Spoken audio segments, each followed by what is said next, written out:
Adım Özgür Oğuz. Esport Plus'ta pazarlama ve müşteri ilişkileri direktörü olarak çalışıyorum. Yaklaşık 6 yıldır Esport Plus'tayım. 20 yıla yakın bir profesyonel iş hayatı kariyerim var. Bundan öncesinde genelde telekom, uydu ve medya sektöründe çalışıyor oldum. Esport Plus yaklaşık 6. yılını doldurmak üzere olan bir OTT platformu, bir yayın platformu.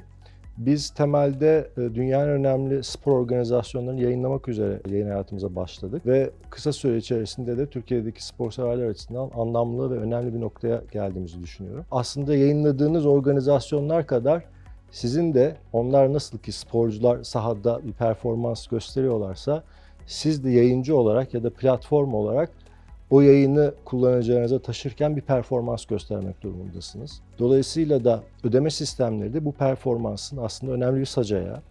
Biz 6 yıl içerisinde farklı ödeme sistem kuruluşlarıyla da çalıştık. Açıkçası Craftgate'e gelme nedenimiz şuydu. Cloud tabanlı bir platformdan hizmet alıyoruz.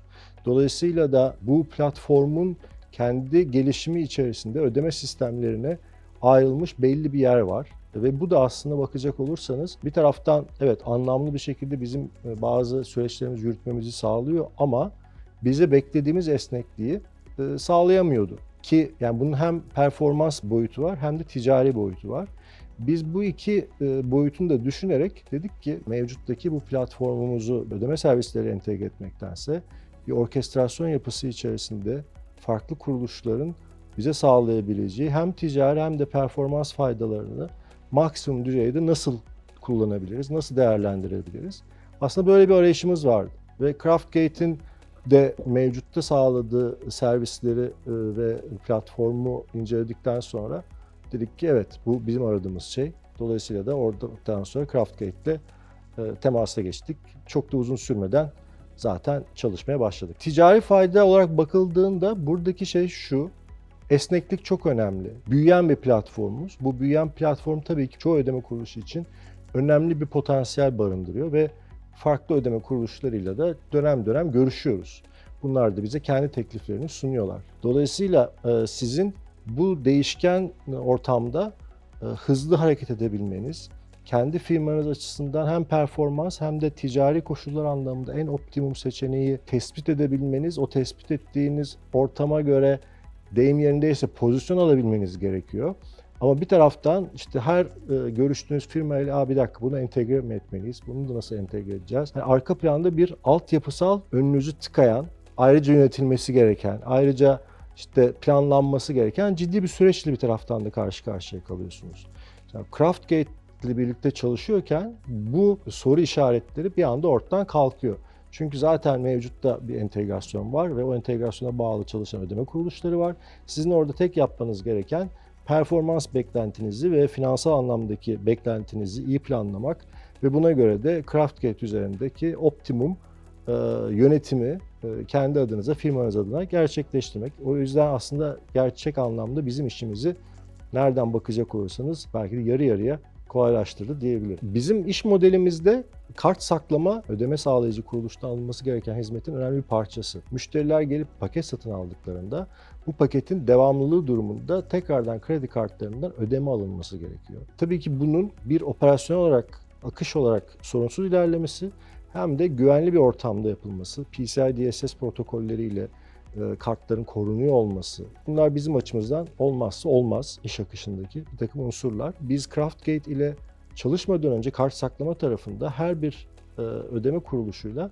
ayrı kart saklama anlaşmaları yapıyorduk. Dolayısıyla da bir ödeme kuruluşunda saklanan kartlar yarın öbür gün biz o firmayla diyelim ki çalışmayı bıraktığımızda o zaman farklı bir ödeme kuruluşuyla çalışmaya başlayacaksak ona taşınması gerekiyordu ki bu da hem operasyon olarak ciddi bir süreç hem de tabii ki bir risk, hem ticari olarak risk hem de ne kadar güvenlik önlemleri alınsa da o sürecin yönetilmesi anlamında bir risk taşıyabilecek bir süreç.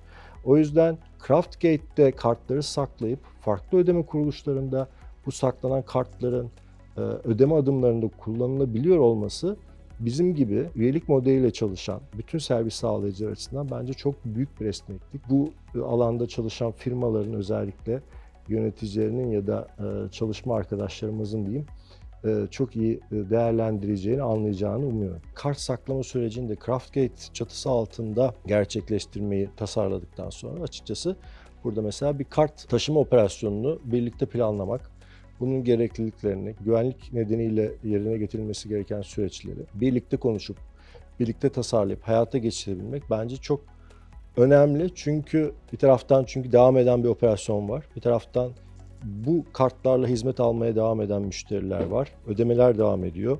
Dolayısıyla bunu çok iyi yönetebilmek lazım.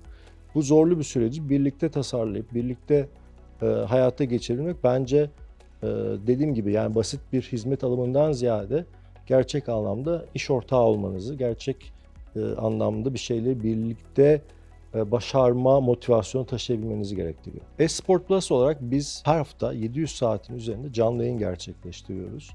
Bu canlı yayınlar da dünyanın çok farklı coğrafyalarından gerçekleştiriliyor. Özellikle mesela Kuzey Amerika'dan bir NBA maçı ya da bir NASCAR. Bunlar Türkiye'de yayınlandığında ne yazık ki Türkiye saatiyle sabah erken saatte ya da gece saatlerine denk gelebiliyor. Şimdi ödeme kuruluşlarının buradaki önemi bizim açımızdan şu. Bir, işlem kesintisizliği sağlayabilmek ve hızlı, yüksek performansa göre scale olabiliyor olmak, bunları gerçekleştirmek çok mühim.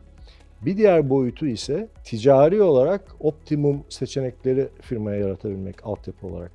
Biz burada otopilotla aslında her iki bu bahsettiğim zorluğu da yönetebilir hale geliyoruz. Bir performans kesintisi yaşandığında farklı ödeme kuruluşuna doğrudan işlemlerimiz yönlendirilebiliyor. Biz de komisyon anlaşmamıza bağlı olarak hangi ödeme kuruluşunu önceliklendireceğimizi ya da akış olarak hangisinin daha bizim açımızdan avantajlıysa firma olarak orada işlem yoğunluğumuzu arttırabileceğimizi biliyoruz. Bu da önemli çünkü gelirleri ya da üyelik sayılarını arttırmak dışında maliyetlerinizi kontrol altında tutabilmek de şu anki mevcut iş hayatının malum biliyorsunuz çok önemli bir zorunluluğu. Dolayısıyla Craftgate'i biz her iki anlamda da kendimizi önemli bir partner olarak görüyoruz bu açıdan. Yüksek performans gerçekten farklı çözümler gerektiriyor. Ben de Craftgate'te bize bu farklı çözümleri sağladığı için ve Esport Plus'ın yayınladığı spor organizasyonlarındaki o yıldız oyuncular gibi yüksek performanslı bir platform haline gelmesine katkı verdiği için çok teşekkür ediyorum.